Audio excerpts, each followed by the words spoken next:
Los números de la economía mexicana en estos meses son confusos para muchos. Hay datos muy buenos y hay otros que no lo son, como el precio del petróleo, que ha caído a la mitad del que tenía hace unos meses.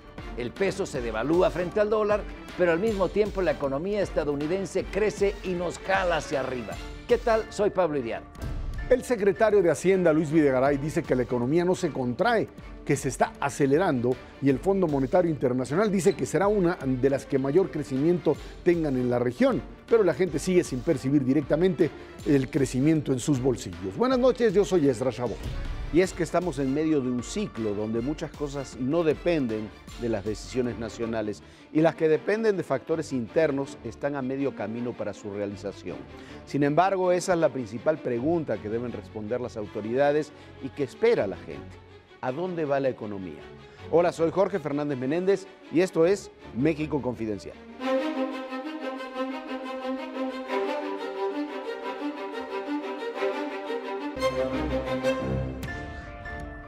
Junto con la corrupción y la seguridad, la economía es la gran preocupación de la gente. Los números macroeconómicos en muchas ocasiones no coinciden con la microeconomía. La economía, la gran economía de las naciones, no coincide con la economía familiar, con lo que se tiene en los bolsillos. ¿Qué va a suceder con la economía mexicana? Pablo, ¿qué tal? ¿Qué tal? Jorge, yo creo que hay un contexto internacional adverso. Sé que esto suena a lugar común, pero es la realidad. Y sin embargo, en ese contexto, los menos mal librados en el continente somos los mexicanos. Creo que hay una economía que está creciendo, no al ritmo que desearíamos para crear la cantidad de empleos suficientes, pero sí, si la comparamos con Brasil, con Argentina, bueno, ya ni digamos con Venezuela y otros países, estamos bastante mejor porque funciona el motor de la economía de los Estados Unidos, pero también porque funcionan motores de la manufactura mexicana. Creo que no es un mal momento, dado el contexto internacional. Yo te diría que el problema de la economía mexicana tiene que ver con las economías mexicanas. No se puede hablar de una economía mexicana. Hay la economía mexicana del centro para arriba, donde tienes industria automotriz creciendo a niveles impresionantes, donde tienes aumento de productividad, aumento de consumo, y esto es lo que te hace ver un país que estaría siendo verdaderamente atractivo, no solamente para quienes ya están, sino para que aquellos que están buscando un espacio.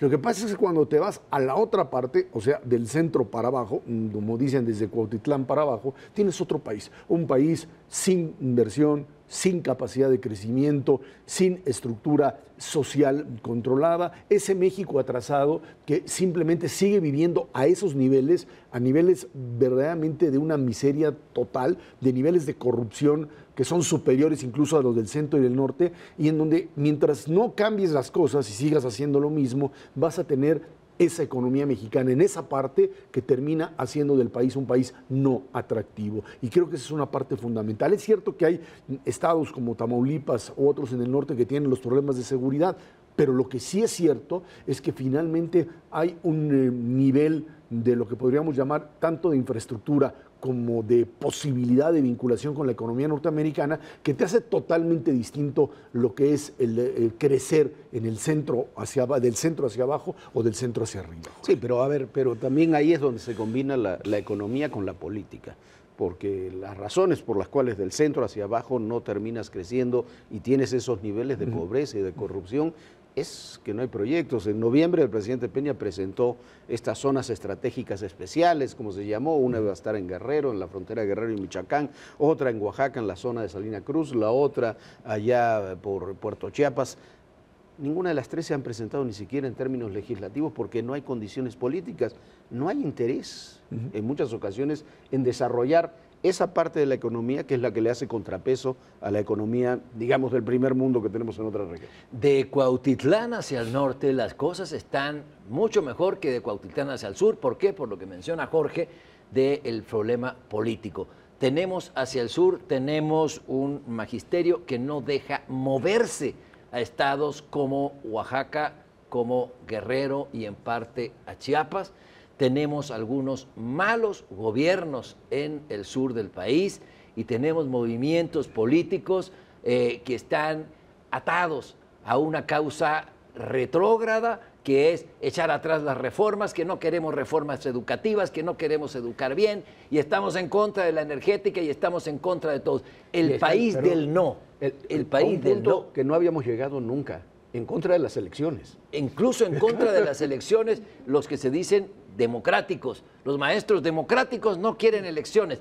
Yo creo que es el país del no. Creo que hay también un modelo de infraestructura, de lo que implica el crecer, el generar expectativas de crecimiento, capacidad de atraer capitales, que de alguna manera te lo hacen diferente y que es cierto, quizá los gobiernos no están tan atados de manos o tan vinculados con estos otros grupos, pero yo creo que uno de los elementos fundamentales por los cuales estas zonas preferenciales que se trataron de generar no funcionan es porque lo único que estás haciendo es meterle más dinero. Estados como Guerrero, etcétera, han recibido dinero a manos llenas por parte de la Federación, que han terminado en las manos de los propios gobernadores o de políticos o de estos grupos, que si bien es cierto que lo que tú dices, Pablo, en el sentido de que ahí están como, digamos, grupos antisistémicos de la CT, lo cierto es que desde antes de que estos irrumpieran con tanta violencia, el tema de la pobreza tiene que ver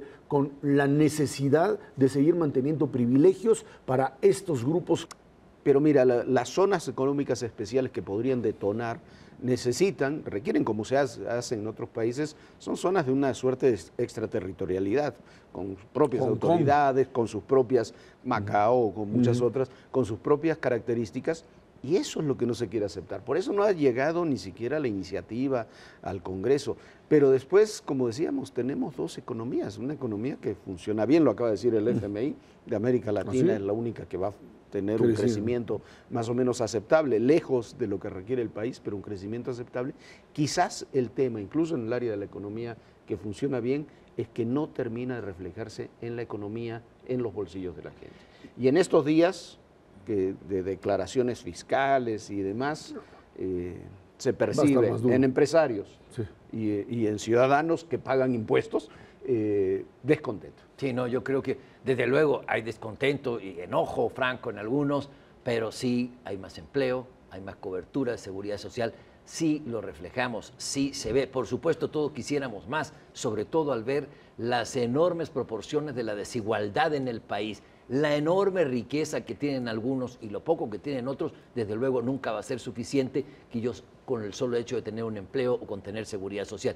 Decía el presidente del Banco Mundial en una entrevista que me gustó muchísimo, que salió este fin de semana, decía, el problema o el tema con las redes sociales y las nuevas tecnologías de la comunicación ahora es que los pobres saben cómo viven los ricos y quieren más igualdad. Lo que sí es definitivo, tú no vas a poder superar la situación de los estados del sur, de lo que llamamos el sur en general, sin buenos gobiernos. Y tenemos una suma de malos gobiernos con algunas contadas excepciones a lo largo de la historia. Yo creo que no vas a poder cambiar la situación del sur mientras los gobiernos y las propias agrupaciones sigan haciendo lo mismo que han hecho todos los años. ¿Pero qué es buenos gobiernos? Tiene que haber aquí la decisión política del gobierno federal y de los gobiernos estatales de romper con esas estructuras de control y de privilegio. Mientras tú sigas tolerando que los aparatos corporativos están allí y le sigas dando dinero, le sigas entregando dinero en la mano, porque independientemente de lo que el gobernante haga. Eso es gobierno. Bueno, sí, ¿quién les entrega ese dinero? Pero tiene que haber aquí un proyecto alternativo que no lo quieren hacer porque disfrutan, tanto gobernantes como empresarios, como los otros sectores, disfrutan de estos privilegios que el régimen de la revolución les entregó y que no están dispuestos. No estoy de acuerdo con que los empresarios estén disfrutando muchos algunos sí. Yo veo de los grandes, de los medianos y de los pequeños que están arruinados por las marchas de la coordinadora, que están arruinados porque les toman la plaza, que están arruinados porque no llega suficiente turismo y porque les toman los aeropuertos. No, yo siento que hay una colusión de malos gobernantes. Ni siquiera existe el proyecto de desvincular por parte de nadie la estructura de retraso, de atraso que tienen estos estados del sur, porque todos los que están metidos adentro, incluyendo gobierno y sectores empresariales importantes, siguen disfrutando de estos beneficios del corporativismo. Pero eso es otro tema, eso es corrupción. No, bueno, Entonces, ese es el esquema, ese es el esquema económico. Pero cuando dice Pablo que y que tú decías de los empresarios, una cosa son los empresarios que son empresarios, emprendedores, lo que dice la palabra, que quieren invertir, los que quieren invertir en turismo, permiten, y en energía eólica en Oaxaca, por ejemplo. No se puede. Y hay no otros... se puede. Entonces, claro, que está haciendo la carretera, que es el hermano de Murat, no tiene problema. Ese es el otro, ese es el sector empresarial. Ese no son empresarios. Bueno, está bien, pero son empresarios beneficiados por el régimen. Contratistas que viven de su compadrazgo con un mal gobernante. Estamos totalmente de acuerdo. Me alegra mucho. Pero tienes una enorme cantidad de gente que está siendo beneficiada, que vive y que está comprometida con ese aparato corporativo. Y mientras no exista el proyecto de cambiar y de afectar intereses de orden económico, no vas a poder hacer nada. Vas a seguirle metiendo dinero malo a un Estado que no va a poder, o a estados que no pueden sostener niveles de crecimiento. Los niveles de crecimiento de estados como Colima, como Querétaro, etcétera, está hablando de crecimientos al 4, al 7, al 8%. Sí, es una brutalidad frente a niveles de -4, -3 y -1 que tienen los otros estados, además ya con un atraso de siglos, ¿no? Está bien, bueno, pero hay que buscar, porque si no, la otra es resignarse a que esos estados van a quedar así, a otra república, que es ¿no? lo que se ha hecho en muchas ocasiones. Bueno, qué pena, ¿no? Pero allá no podemos hacer nada, que se hunda, como ocurre ahora con la parte educativa, ¿no? Vamos a implementar la reforma educativa en el resto del país y a ver qué es lo que sale en Guerrero o en Oaxaca. Pero la medida, el tema es que tienes que tener buenos gobernantes y tienes que tener políticas económicas para esos estados, que además tienen recursos como para poder hacerlo. Sí, no es un problema de pobreza de recursos. Y me parece que en este momento en México, a pesar de un contexto internacional tremendamente adverso, de la caída de los precios de las materias primas, que somos exportadoras de materias primas, pues en México no vamos a salir tan mal librados. ¿Por qué? Porque tenemos crecimiento económico, hay empleo, no el suficiente, y tenemos los recursos. Tenemos una ley, la ley de telecomunicaciones. Nos ha permitido bajar tarifas. A ver, ¿dónde están bajando las tarifas? ¿Sabes qué? Perdón, es un tema en muchos sentidos de política y de expectativas. Cuando uno va a dar conferencias con empresarios, hace poco daba una conferencia en un estado muy importante, con muchos empresarios importantes, tú platicabas, bueno, era sobre inversiones energéticas y todos te decían, voy a invertir, tenemos dinero, los proyectos son buenos, y luego le preguntabas, oye, ¿cómo sienten las cosas? Es que yo siento dudas de que está todo mal. Es un tema de cómo manejas la percepción de la economía, porque como dice Pablo, el resultado final no va a ser malo. No, y el tema que creo que también había que recuperar es el tema de creación de empleos formales, que esto tiene que ver con una reforma laboral, en donde has tenido la capacidad de ya generar, puedes llegar a los niveles del 1.000.000 de empleos formales con un mecanismo como el que se utilizó de permitir que los jóvenes accedan a un mercado laboral, Jorge, sin tener ese hay un ambiente social negativo.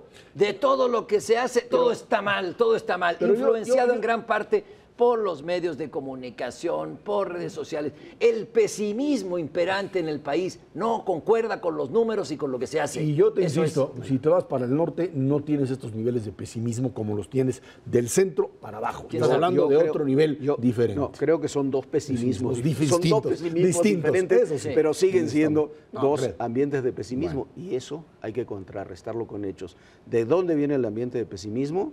Es que tú tienes 12, 13 reformas estructurales notables, muchas de ellas, pero cometiste un error en esas reformas, que fue el tema fiscal, que genera el ambiente de pesimismo mientras las otras reformas terminan madurando. Para diciembre, una de las tareas pendientes es revisar. No van a tocar eso. No. ¿Quién sabe? ¿Quién sabe? A ver cómo quedan los congresos. Gracias, Pablo. Gracias, Serra. Gracias a ustedes.